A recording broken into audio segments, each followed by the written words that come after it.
The surge in cases and hospitalizations leading to now a second round of restrictions. Those start on Sunday. These changes include a stay-at-home advisory and new capacity limits at businesses. 12 News reporter Anita Buffoni is tracking these developments and joins us live now with those new details. Anita?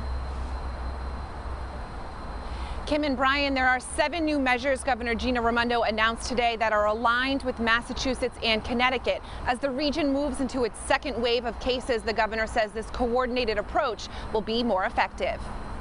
Governor Gina Raimondo says the new restrictions should serve as a wake-up call for Rhode Islanders to change their behavior. If we don't see changes in behavior, then very likely in a couple weeks I'll have to do even more. The governor amended the Phase 3 guidelines with 7 new restrictions that will go into effect Sunday and last 2 weeks. That includes a stay-at-home advisory from 10 at night to 5 in the morning on weekdays, and it will begin at 10:30 p.m. on the weekends. The governor explained this is an advisory, not an order, and says these restrictions slightly differ from Massachusetts and Connecticut. I've chosen to be a bit more lenient in terms of the time.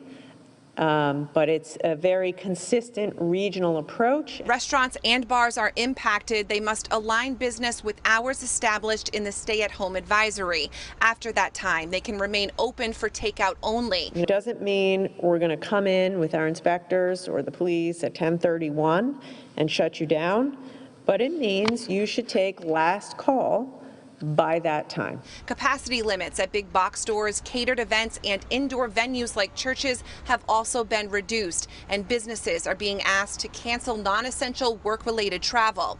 As for sports, Raimondo says starting Monday, youth indoor sports can now have a maximum of 2 spectators per athlete. Also, face coverings must be worn by athletes and spectators at all times. I know that's a significant change. I know that is hard. I know that won't be popular.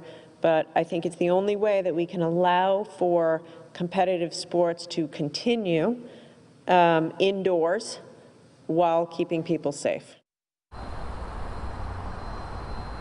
Now, to help lessen the impact of these new restrictions, the governor announced grants from $2,000 to $10,000 made available to restaurant and bars.